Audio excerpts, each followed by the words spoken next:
Moon Hunters is a game by independent game studio Kitfox Games, which takes place in a mysterious, fantastical, occult world where anywhere from 1 to 4 players can explore the world filled with small tribes of nomadic, druidic cults who worship deities representing everything from the wind to even the moon and the sun. The heroes are different every time. The world changes every time. Journeys end, but stories live on. How will you be remembered? Now, Moon Hunters is anything but an RPG with a deep, complex battle system, and it definitely doesn't boast the kind of deep character progression system that you'll find in other games, and we'll talk more about that in just a moment. But the one very strong point Moon Hunters can be incredibly proud of is the rich, immersive narrative that will definitely keep you coming back for more. The premise of Moon Hunters is rather simple. The moon that nearly everyone worships has mysteriously disappeared, and you've been tasked with trying to figure out exactly why that is. The thing is, you only have 5 days to figure everything out. The more you play, the more you uncover, and players quickly learn that the more times they play and discover, the more of the story they unlock. The entire world and its story starts to weave itself, and more secondary mysteries start to pop up, beckoning players to journey deeper into the repetitive 5-day hell that they will seemingly relive until the universe extinguishes itself. That being said, it isn't that much of a bother, and Kitfox does a fantastic job of making the repetition feel less repetitive by adding little elements to the game that make the player go, "Ooh, this is pretty cool." Two such examples are the system of constellations and statues.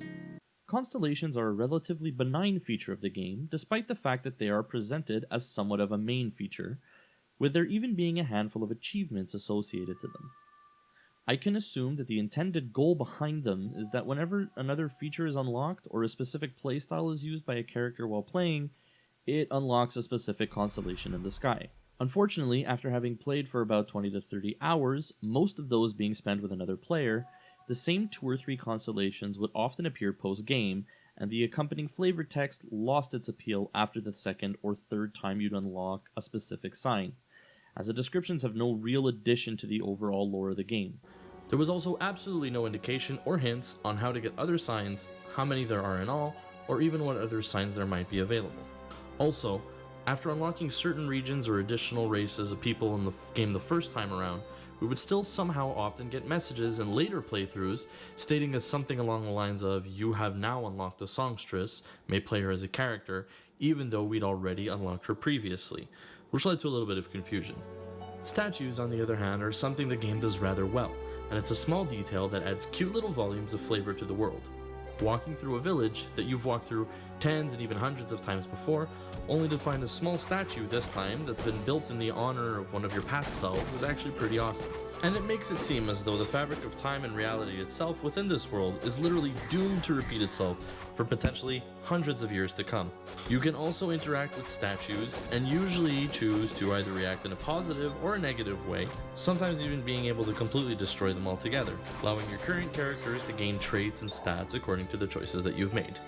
In the world of Moon Hunters, there are constantly choices to make, and those choices will directly affect not only the traits that the characters get, such as being foolish, brave, or compassionate, but they also affect the character's stats, and not always in a positive way. But camping is the main mechanic associated with character growth and is fairly straightforward. With each player having to choose what their role will be overnight, they will have attribute increases in the corresponding values. For example, a physical character choosing to go hunt will get an increase in their strength. Camping is also the mechanic that makes our 5-day cycle move forward.